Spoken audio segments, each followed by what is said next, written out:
আচ্ছা, welcome back. বিদ্যুৎ একটু সমস্যা করছে আজকে। আহ, একটু সময়ের জন্য যায়, আবার চলে আসে। কি অবস্থা! নাগালও তো হতো, দুইবার হলো পর পর। এরকমটা হয়নি কখনো। গরম শুরু হয়েছে, যার জন্য মনে হয় এরকম সমস্যা হবে। তো আমরা দেখি, ইনশাল্লাহ এটার ব্যবস্থা আমরা নিতে হবে। প্রয়োজনে বিকল্প ব্যবস্থা নিতে হবে, বিদ্যুৎ না থাকলেও যাতে আমরা ক্লাস কন্টিনিউ করতে পারি। আমরা সেই চেষ্টা করবো, ইনশাল্লাহ, অসুবিধা নেই। তাহলে আমরা, চলুন আজকে আর বেশি, অনেক সময় হয়ে গেছে অলরেডি, বেশি দীর্ঘায়িত না করে আমরা শেষ দিকে যাই। তো আমরা, যারা দেখতে চেয়েছেন, আমরা হচ্ছে, আমি প্রয়োজনে আপনাদেরকে আমার একটা লেখা, একটা কপি আমি দিব। আর আমাদের গ্রুপে দেখলাম এক ভাই শেয়ার করেছেন তার লেখা, ওটাও সুন্দর আছে। ওভাবে ফলো করা যায়, অসুবিধা নেই। তো এখানে যেই পাঁচটা বিষয় লিখতে হবে: মোকদ্দমা, বরাবর লিখবেন মুনাসাবা, তারপরে তর্জমা, তারপরে তাআল্লুম, এবার ইখতিতাম। পাঁচটা কোটেশন যখন আপনি দিবেন, তখন আপনার বলো। লেখার মান, এই লেখার লেখার মান অনেক বেড়ে যাবে। তো সরল অনুবাদটা এভাবে দিয়ে দিবেন তর্জমার ভিতরে, আর তাআল্লুমটা দিবেন পয়েন্ট আকারে। তাআল্লুমটা দিবেন পয়েন্ট আকারে, মানে তিন চারটা পয়েন্ট দিবেন যে এটা থেকে আমরা কি শিখলাম। যেমন এই যে হাদিসটা, এই হাদিসটা থেকে আমরা কি শিখলাম। যে হাদিসটা থেকে আমরা প্রথমে শুনলাম, শিখলাম এইটা, এতটুকুই দিবেন যে যে নিয়তের উপরে কাজের ফলাফল নির্ভরশীল। এই একটা, এই একটা পয়েন্ট। মানুষ তার কাজের নিয়ত অনুযায়ী ফল পাবে। এই দুইটা পয়েন্ট দেখেন, এই হাদিস থেকেই কিন্তু আপনি পয়েন্ট নিতে পারতেছেন। এইভাবে বুদ্ধি করে করে একটু যদি লেখার ফরম্যাটটা ঠিক রাখেন, তাহলে ইনশাআল্লাহ আশা করি ভালো হবে। তো দুইটা বা তিনটা পয়েন্ট আপনি আহ, দিতে পারেন। তারপরে ইখতিতাম দিবেন। পরিশেষে আমরা বলতে পারি যে আমাদের নিয়তকে সবসময় পরিশুদ্ধ রাখা উচিত, এবং আহ, আমাদের নিয়তে যেন সবসময় ইখলাস থাকে, বা নিজে নিজের মতো করে যেভাবে আপনার সুবিধা হয় ওইভাবে আপনি দিয়ে দেবেন, অসুবিধা নাই। এগুলো কোনো এক্সামিনাররাই পুঙ্খানুপুঙ্খভাবে পড়ে না, বরং তারা হচ্ছে দুই একটা লাইন পড়বে, মাঝে মাঝে একটু দেখবে। তো যেখানে চোখ যায় সেই জায়গাটা যদি আপনার ভালো হয় এবং তার কাছে ভালো লাগে, তাহলে আপনার নাম্বারটা বেড়ে যাবে। আর তার চোখ যেখানেই যায় সেখানেই যদি ভুল ধরা পড়ে যায়, তখন কিন্তু নাম্বার কমে যাবে। ঠিক আছে?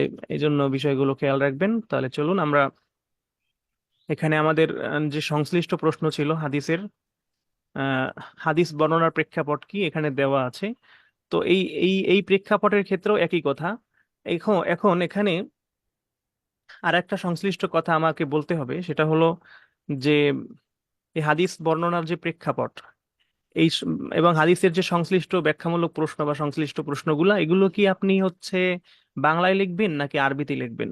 যারা বাংলায় লিখবেন তারা আহ বাংলায় লিখবেন। যেমন আপনি এখানে এই যেভাবে আছে এভাবেই দিতে পারেন। আর যারা আরবিতে লিখবেন, আরবিতে লেখার ক্ষেত্রে আপনার সব থেকে যে বড় সুবিধা, সেটা হলো যে আপনার আরবিতে অল্প সময় অনেক লেখা যায়। মানে আরবিতে আপনি অনেক কিছু লিখতে পারবেন, যেটা বাংলায় লিখতে গেলে সময় বেশি লাগবে। আরবিতে লিখলে সময় সেভ হয়, এটা হচ্ছে সব থেকে বড় সুবিধা যাদের আরবিতে লেখার অভ্যাস আছে। এবং আরবিতে লিখলে আপনার আলটিমেটলি নাম্বারও বেড়ে যাবে। ঠিক আছে? আমি কিন্তু আরবিতে লিখেছিলাম। তো আরবিতে লিখলে আপনি এখানে ছোট্ট করে একটা মোকদ্দমা দিবেন।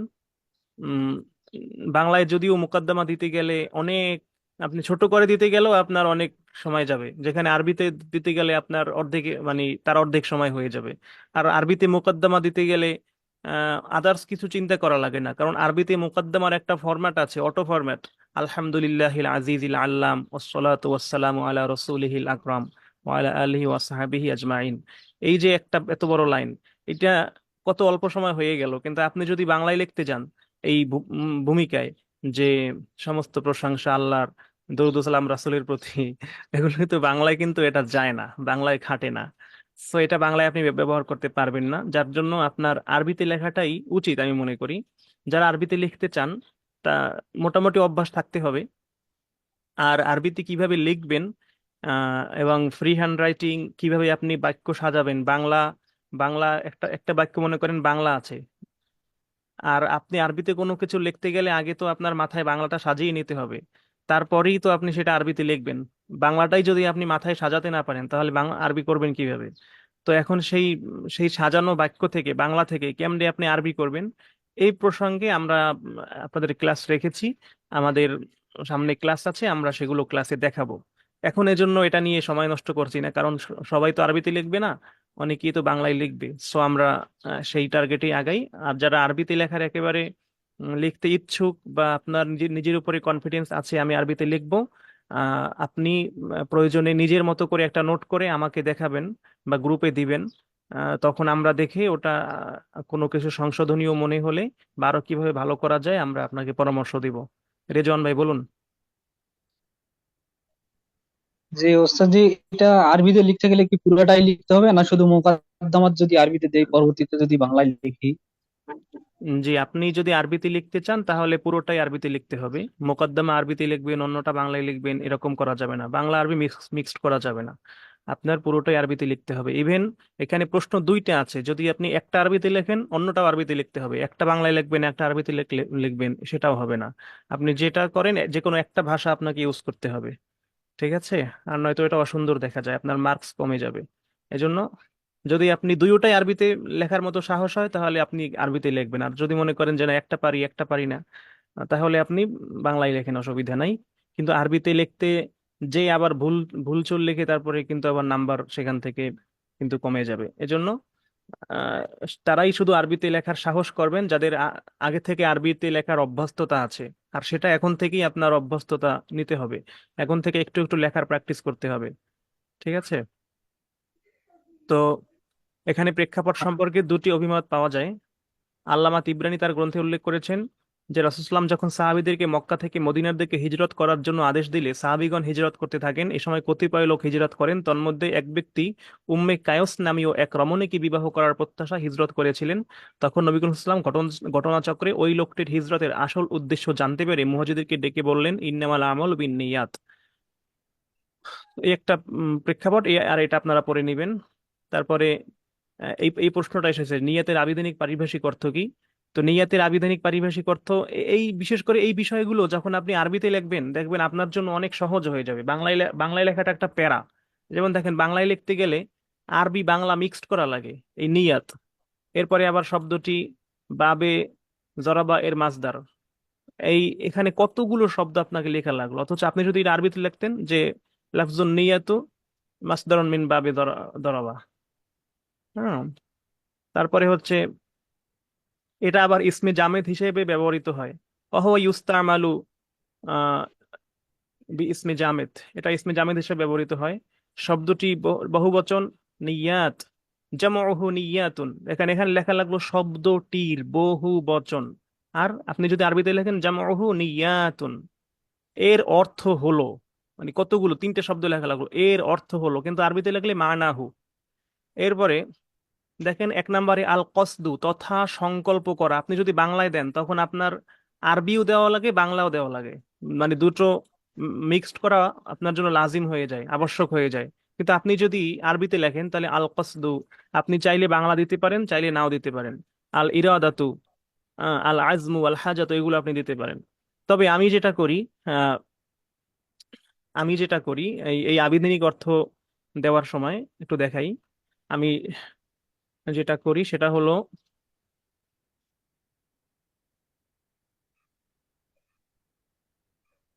আমি আহ এরকম দিই, মানাহু ফিল লুগাতিল বাঙ্গালিয়া।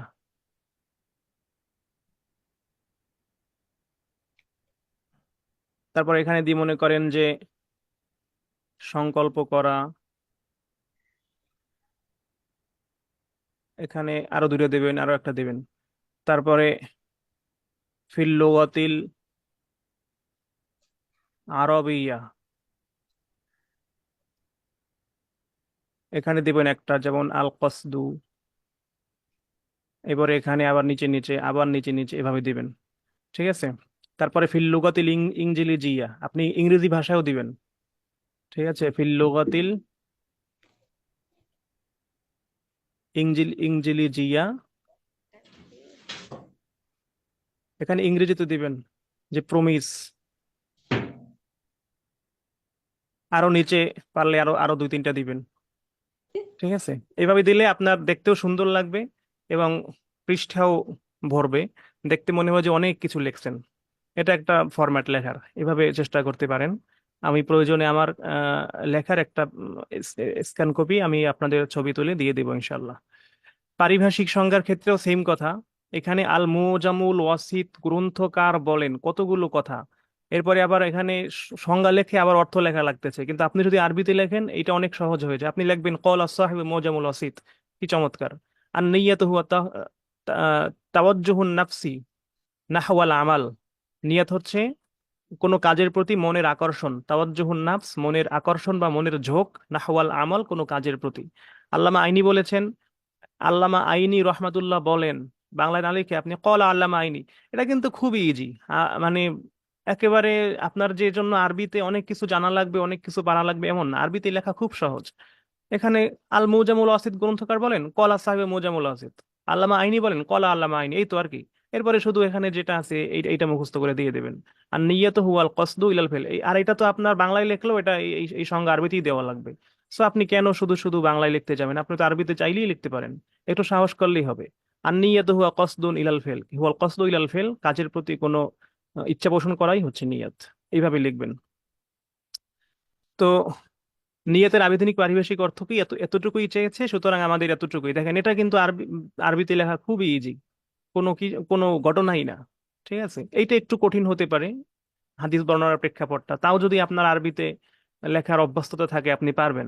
যে আল্লামা তিবরানী তার গ্রন্থে উল্লেখ করেছেন কি, যে যে যা করা আল্লামা তিবরানী ফি কিতাবিহি, এই তো আল্লামা তিবরানী তার গ্রন্থে উল্লেখ করেছেন যে রাসূলুল্লাহ যখন সাহাবীদেরকে মক্কা থেকে মদিনা হিজরত করার জন্য আদেশ দিলেন, তা আপনি লিখবেন যে লাম্মা আমার নবী সাল্লাল্লাহু আলাইহি ওয়াসাল্লাম সাহাবাতা লিহিজরাতিন ইলাল মাদিনা, যে যখন রাসূলুল্লাহ সাহাবীদেরকে হিজরত করার জন্য মদিনায় আদেশ দিলেন, তো সাহাবীগণ হিজরত করতে থাকেন।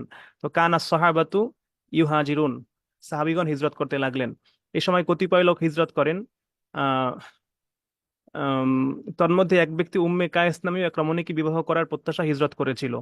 তো এখানে আপনি এটা এটা আপনি কিভাবে লিখবেন আরবিতে, যে অমিনহুম, তাদের তাদের মধ্যে একজন ছিল কি হাজারা, তিনি হিজরত করেছিলেন লি লি আহ, কি লি কসদিন নিকাহি, বিবাহ করার প্রত্যাশায়। আল মার আতা মুসাম্মাত উম্মে কায়েস, মানে একজন মহিলাকে বিবাহ বিবাহ করার প্রত্যাশায় তার নাম ছিল উম্মে কায়েস, এইভাবে লিখবেন। তো এটা হচ্ছে আগে মাথায় আপনি সাজাবেন, তারপরে এভাবে লিখবেন।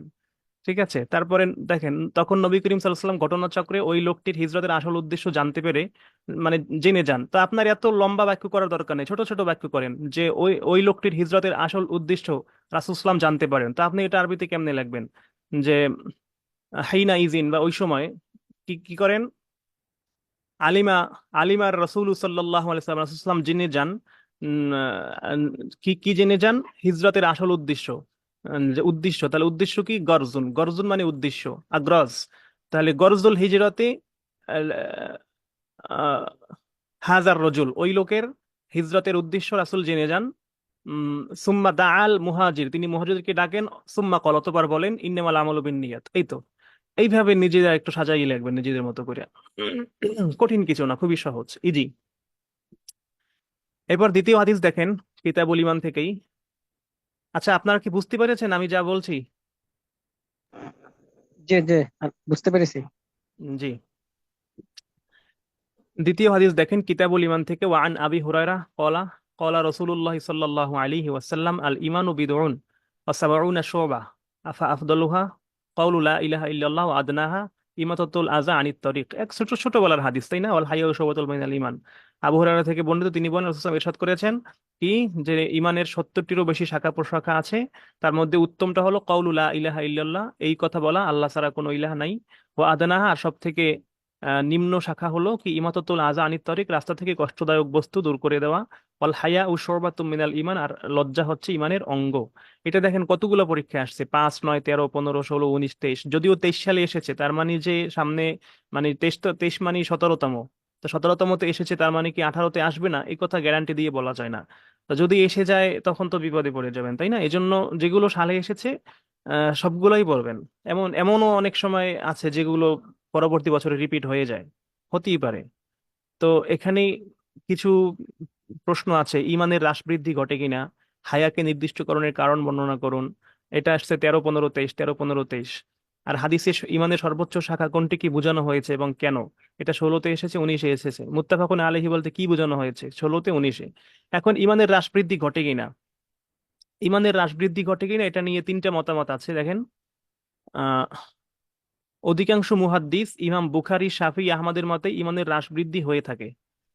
তো এখন এই যে কথাটা, এই যে কথাটা, আচ্ছা এই কথাটাই দেখেন, আপনি যদি আরবিতে লেখেন যে ইমানের হ্রাস বৃদ্ধি ঘটে কি না, এ ব্যাপারে ওলামায়ে কেরামের মতবিরোধ আছে। কদ ইখতালাফাল উলামাউ আহ আলা বায়ানে আন্নাল ঈমান ইয়াজিদু আম ইয়ানকুসু, যে ইমানের হ্রাস বৃদ্ধি ঘটে কিনা এ ব্যাপারে ওলামায়ে কেরাম মতবিরোধ করেছেন। যেমন নাহু, যেমন যে অধিকাংশ মুহাদ্দিস, কলাল জমহুরুল মুহাদ্দিসিন ও ইমাম বুখারী ও শাফি ও আহমদ, ইমানের হ্রাস বৃদ্ধি হয়ে থাকে। তার মানে কি, আল ইমানু ইয়াজিদু ওয়া ইয়ানকিসু, ইমানের হ্রাস বৃদ্ধি হয়ে থাকে। ও দালিলুহুম, আর তাদের দলিল হলো ক্বালা আল্লাহু তাআলা হুয়াল্লাযী, এই আয়াতটা তো আপনার মুখস্থ করে দেওয়া লাগবে, হুয়াল্লাযী আনজালা সাকিনাতা ফি কুলুবিল মুমিনিনা লিয়াজদাদু ঈমানাম মা ঈমানিহিম, লিয়াজদাদু, যাতে বেড়ে যায়। যে আল্লাহ তাদের অন্তরের প্রতি সাকিনা বা প্রশান্তি নাজিল করেন তাদের অন্তরে, মুমিনদের অন্তরে, যাতে তাদের ঈমান বেড়ে যায়। আরো আরো তো আয়াতে আছে অজিলাত, কি জানো, ওয়াজাদাতহুম ঈমানা ইযা যুকিরাল, ইযা তু ইযা তুলিয়াত আলাইহিমুল আয়া জাদাতহুম ঈমানা, একটা আয়াত আছে এরকম, তাই না? তো মানে ইমান বেড়ে যায়। তো তারা এই আয়াতকে সামনে রেখে বলছে যে হ্যাঁ, ইমানের হ্রাস বৃদ্ধি ঘটে। ইমাম মালিক এর মতে ইমানের বৃদ্ধি ঘটে কিন্তু হ্রাস হয় না। তা আপনি আরবিতে কেমনে লাগবেন যে অকল আল ইমামুল মালিক, আম, আল ইমানু ইয়াজিদু ওয়ালা ইয়ানকিসু, ইমান বৃদ্ধি হয়, ইমানের বৃদ্ধি ঘটে, ওয়ালা ইয়ানকুসু, কিন্তু হ্রাস হয় না। কেননা আল আল কোরআনে বৃদ্ধির কথা আছে, হ্রাসের কথা নেই। লিআন্না ফিল কোরআনে আম, ইউজাদু কওলুল কি ইজাত, যে বৃদ্ধির কথা আছে, এই বৃদ্ধির কথা পাওয়া যায়। লাইসাল লাইসান নকুস বা লাইসান নাকস, হ্রাসের কথা নেই। তো ক্বালা আল্লাহ তাআলা, আল্লাহ কি বলছেন, ইন্নামাল এই যে আমি যে আয়াতটা বললাম, ইযা যুকিরাল্লাহ, যখন আল্লাহর জিকির করা হয়, ওয়াজিলাত কুলুবুহুম ও ইযা তুলিয়াত আলাইহিম আয়াতুহু জাদাতহুম ঈমানা, এখানে জাদাতহুম শুধু বাড়ার কথা আছে, কমার কথা নাই। এই জন্য ইমাম মালিক বলছেন যে বৃদ্ধি ঘটে, হ্রাস হয় না।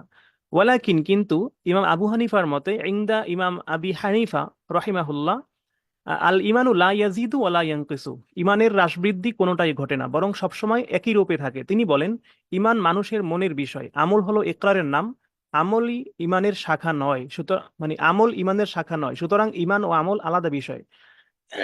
আচ্ছা, এখানে যেটাই লেখুক, ইমাম আজম বা আবু হানিফার যে যুক্তি সেটা হলো যে ইমান এবং কুফর দুইটা সম্পূর্ণ বিপরীত জিনিস।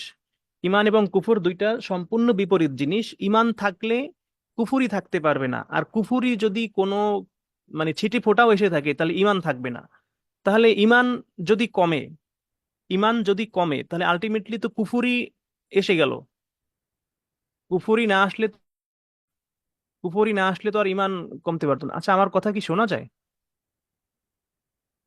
যে শোনা যায়। জি ভাই, শোনা যাচ্ছে। আচ্ছা আচ্ছা, মাইক্রোফোনটা, আচ্ছা যাই হোক। তো তো ইমাম আজম বলেছেন যে আপনি যদি একটা গ্লাসের ভিতরে, মানে একটা উদাহরণস্বরূপ, যদি আপনি একটা গ্লাসের ভিতরে পানি ভরে রাখেন, তো সেই পানি যদি আপনি সেখান থেকে কমান, তাহলে গ্লাসটা খালি হলো। তো গ্লাসটা কি আসলে খালি হলো নাকি সেখানে বাতাস ঢুকলো? অবশ্যই বাতাস সেখানে ঢুকলো। তো যেখানে পানি নাই সেখানে বাতাস আছে, যেখানে কি মানে যেখানে বাতাস আছে সেখানে পানি নাই। তো এরকমই তো বিষয়টা। তো আপনার অন্তরে যেখানে ইমান আছে, পরিপূর্ণটা ইমান দিয়ে পূর্ণ থাকতে হবে। কোনো এক জায়গায় ইমান এর কমতি, তার মানে সেখানে কুফুরি আছে। তো কুফুরি থাকলে তো আর ইমান থাকতে পারে না। এজন্য ইমাম আবু হানিফা বলেছেন যে ইমানের হ্রাস বৃদ্ধি ঘটে না।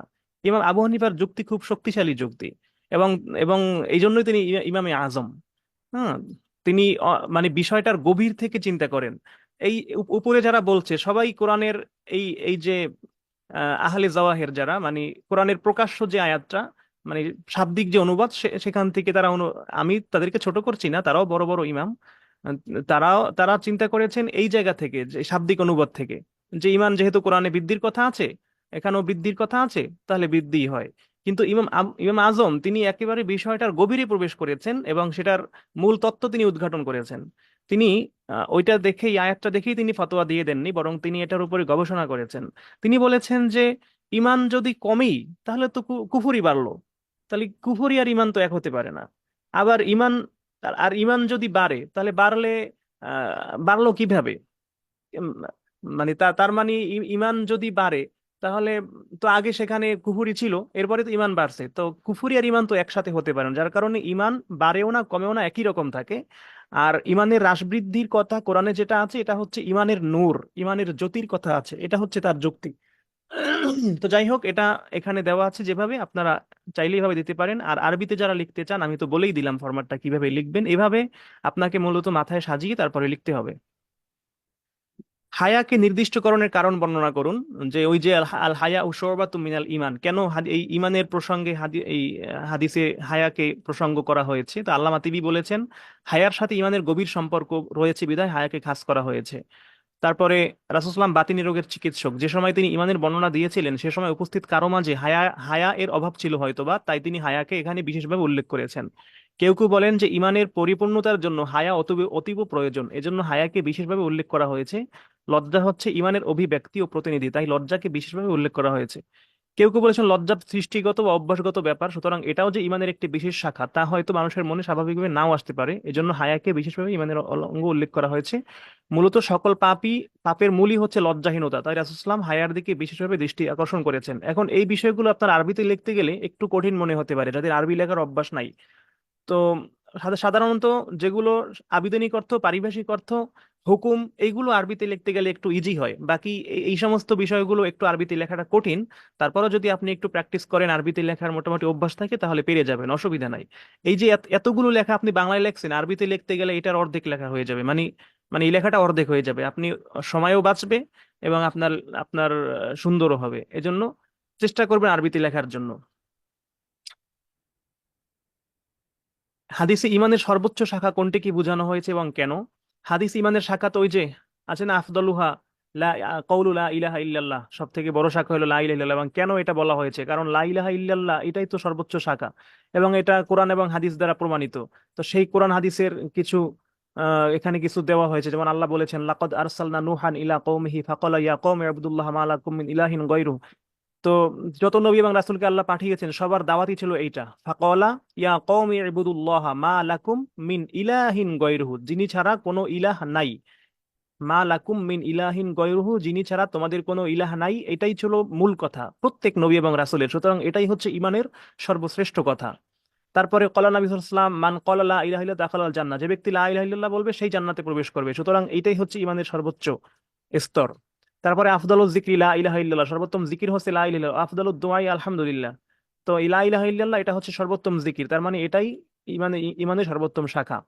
তারপরে আরো আছে, ওয়াস আসাদুন নাসি বিশাফাআতি ইয়াউমাল কিয়ামা মান ক্বালা লা ইলাহা ইল্লাল্লাহ খালিসান মিন কলবিহি, যে ব্যক্তি তার কলব থেকে ইখলাসের সাথে লা ইলাহা ইল্লাল্লাহ বলবে, তার জন্য কি কিয়ামতের ময়দানে আমার শাফাআত কি হয়ে যাবে,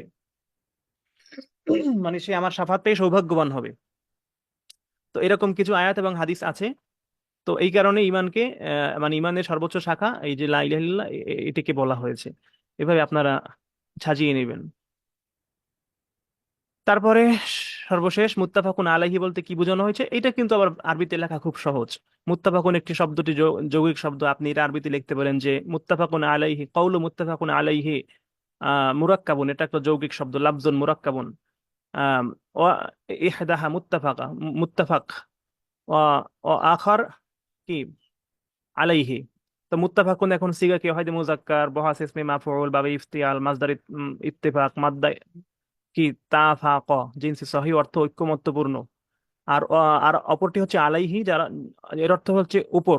এখানে আলা হরফে জার, আর হা হচ্ছে কি জমির।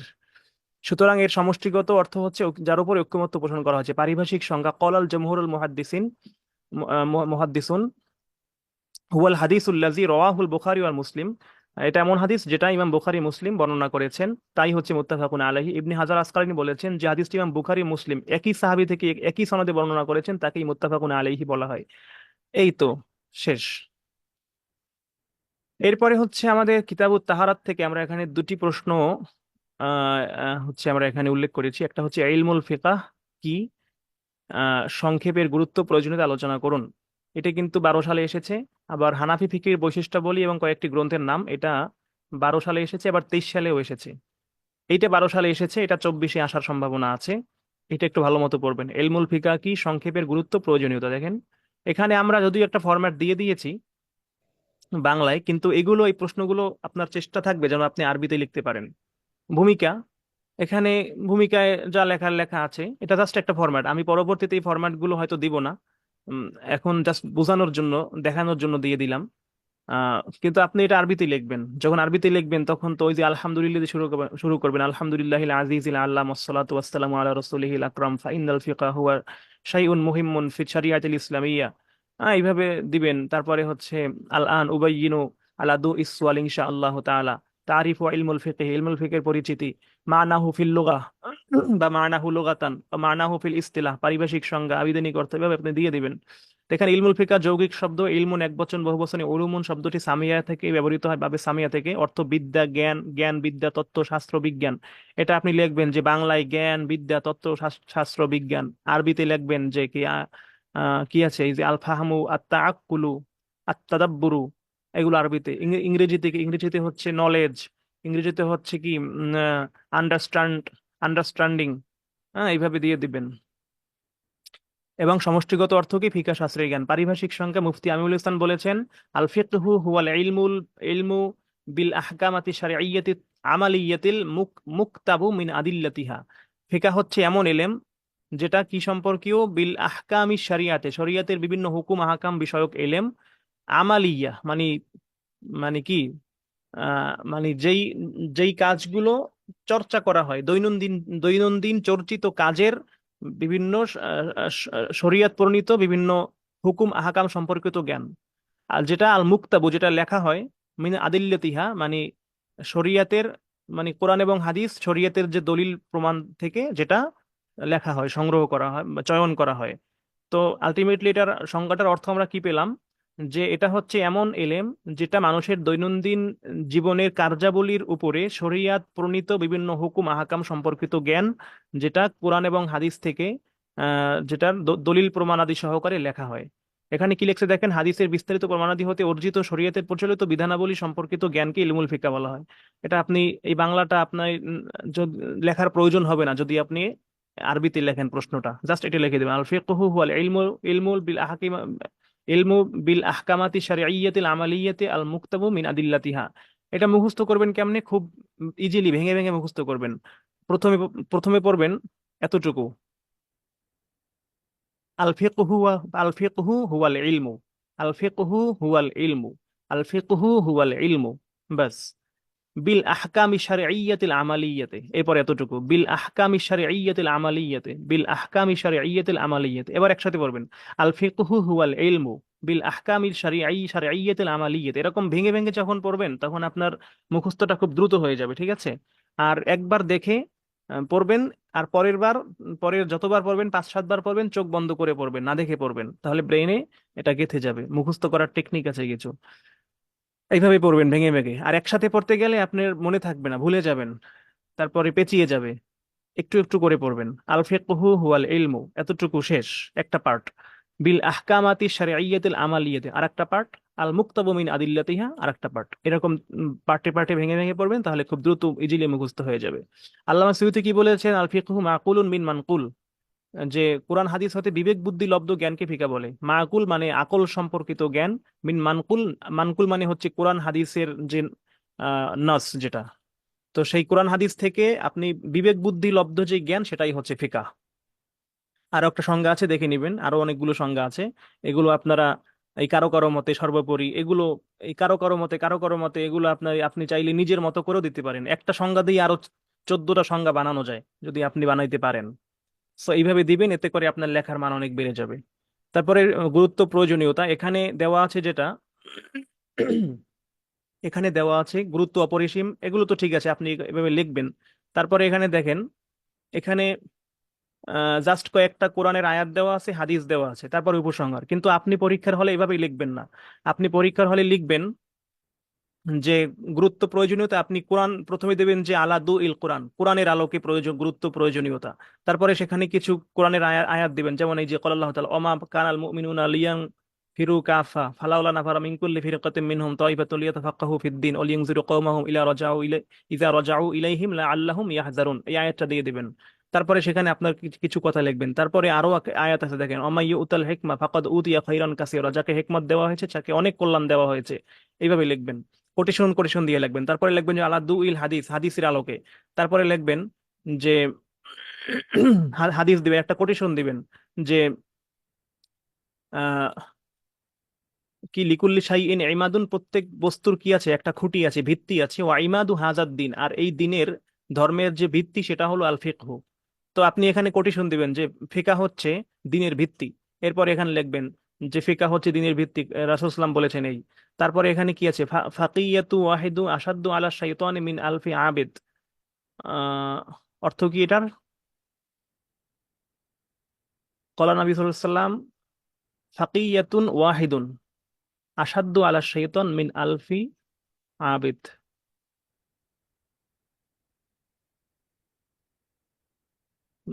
হাদিসটা কি ঠিক আছে লাফজান? এই হাদিসটা জানা আছে কারো?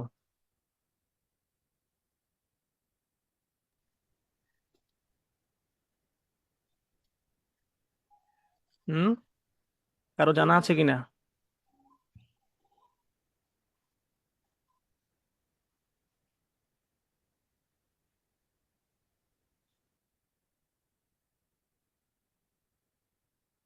আচ্ছা, আচ্ছা, হাদিসটা এটা আমার কাছে একটু অপরিচিত লাগতেছে, এটা আমরা একটা আপাতত স্কিপ করলাম। আপনার একটু দেখে নিয়েন হাদিসটা। তা আমি যেভাবে বলছি এটা তো সবাই বুঝতে পারছেন, আশা করি বুঝতে পেরেছেন না? জি, বুঝতে পারছি। তো এইভাবেই মূলত ই করেন। আজকে অনেক দীর্ঘ হয়ে গেছে, আমরা 4টা বেজে গেছে অলরেডি, আবার সামনে আসরের নামাজ আছে। তো এই হচ্ছে উপসংহার, উপসংহার নিজেদের মতো করে দিবেন। আরবিতে লেখার চেষ্টা করবেন, আমার মূল কথা হচ্ছে আরবিতে লেখার চেষ্টা করবেন। তো আমি আজকের ক্লাসের পরে এই যে ক্লাসের যে প্রশ্নগুলো, কয়েকটা প্রশ্ন আপনারা আরবিতে নোট করবেন। যেহেতু সামনের ক্লাস আবার শনিবারে 2-3 দিন সময় আছে, এই যে যে কয়টা প্রশ্ন আছে এই প্রশ্নগুলো আরবিতে নোট করবেন। নোট করে আপনারা গ্রুপে সাবমিট করবেন, আমি দেখব যে কে কি রকম করে সাজিয়েছেন। ঠিক আছে? আর ক্লাসটা মাঝখানের পার্টটা রেকর্ড হয়েছে কি না আমার ঠিক জানা নেই, প্রথম পার্টটা এবং এই পার্টটা রেকর্ড রেকর্ড থাকবে। আপনারা রেকর্ড ভিডিওটা ক্লাস থেকে দেখে নেবেন, এবং ক্লাসের শেষে এই যে লেকচার শিটটা, যেটা আমরা এতক্ষণ যেটা ক্লাস করলাম, এটার পিডিএফ আপনাদের মেসেঞ্জার গ্রুপে আমরা দিয়ে দেবো ইনশাল্লাহ। তো আমরা ক্লাস এখন শেষ পর্যায়ে চলে এসেছি। কোনো প্রশ্ন আছে কিনা? প্রশ্ন থাকলে করতে পারেন এখন।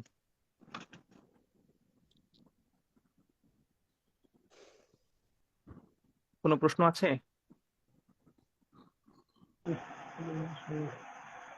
কোনো কিছু জানার আছে?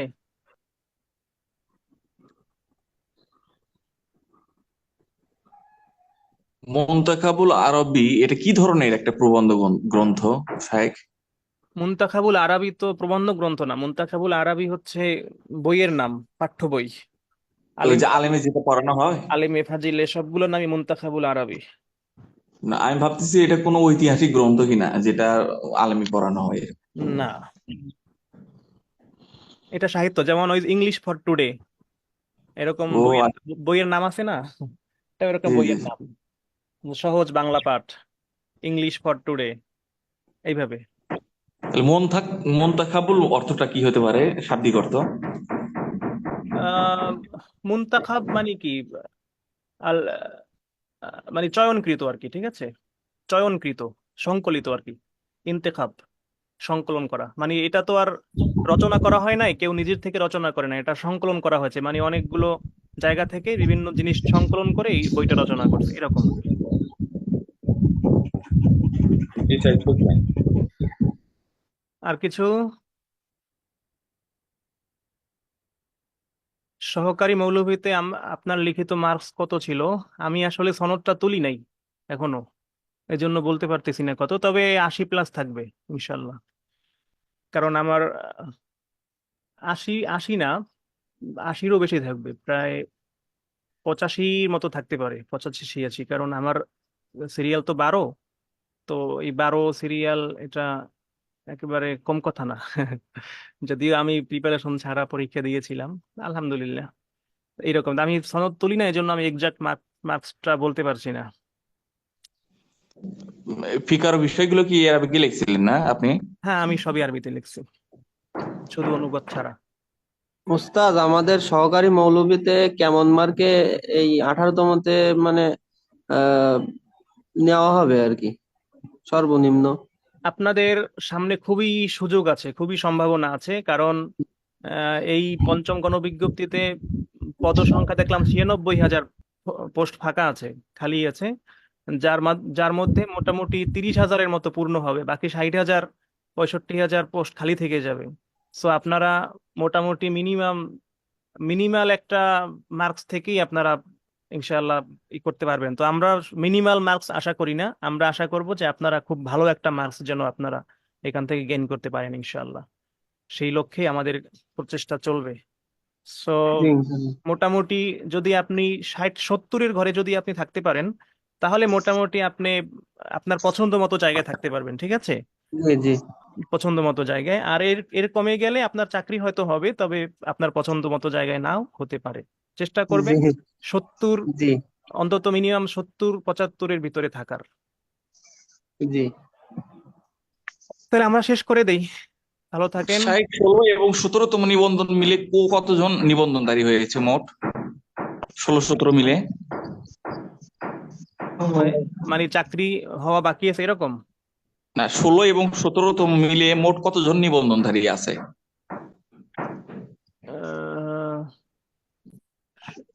16তমতে কতজন আমার এক্সাক্ট খেয়াল নাই, 17তম তো 25,000, ওই এরকম। 16তমে তো 16তমের অনেকের চাকরি হয়েছে, যাদের চাকরি হয় নাই 16তমে তারা এবং 17তমে মিলে প্রায় 33 বা 36,000-এর মতো আছে এরকম। হ্যাঁ আমি এরকম। তাহলে যতটুকু তো জানি। অনেক টাকা থাকে। ওইটাই তো বললাম, হ্যাঁ ওইটাই তো বললাম যে 96,000 পোস্ট খালি আছে, তো দুইটা মিলাইয়া হয়তো বা 30 30 থেকে 35,000 পোস্ট পূর্ণ হবে, বাকি 60-65,000 পোস্ট খালিই থেকে যাবে। এটা আপনাদের 18তমদের জন্য খুব একটা আশীর্বাদ, খুব ভালো একটা সংবাদ, এবং আরো কিছু পোস্ট খালি হবে এর ভিতরে। সো আপনাদের জন্য খুবই সম্ভাবনা আছে এর ইনশাআল্লাহ। মধ্যে স্যার, এর মধ্যে অনেক আছে যারা সহকারীতেও দিছে, প্রভাষকও দিছে, দুটোটাই আসছে। এই যেমন তো আমি যাদের, আমি যেমন আমি জি, তো, জি, তাই না? জি, তো এভাবেই অনেক আছে। তো আবার আবার অনেক আছে ইন্ডেক্সধারী, যারা ইন্ডেক্সধারী তারা আবার পরীক্ষা দিয়েছে, আমার জানা মতেই কয়েকজন আছে ভালো রেজাল্ট করছে, কিন্তু ইন্ডেক্সধারী তারা কিন্তু অ্যাপ্লাই করতে পারবে সুযোগ না। পাবে না। ঠিক আছে, তো এইভাবে অনেক পোস্ট কমে যাবে, প্রায় দেখা যায় যে 5% পোস্ট আরো এখান থেকে এভাবে কমে যাবে, মানে খালি থেকে যাবে। ঠিক আছে, সুতরাং আপনাদের টেনশন করার কোনো কারণ নাই, ইনশাআল্লাহ চেষ্টা করে যান, আল্লাহ সহায় হবে ইনশাআল্লাহ। তো ঠিক আছে, আমরা শেষ করে দিই নাকি? জি, ইনশাল্লাহ। জি, ধন্যবাদ, সবাই ভালো থাকবেন, সুস্থ থাকবেন, আবার পরবর্তী ক্লাসে সাক্ষাৎ হবে ইনশাআল্লাহ। জি, আসসালামু আলাইকুম ওয়া রাহমাতুল্লাহ। ওয়ালাইকুম আসসালাম ওয়া রাহমাতুল্লাহ।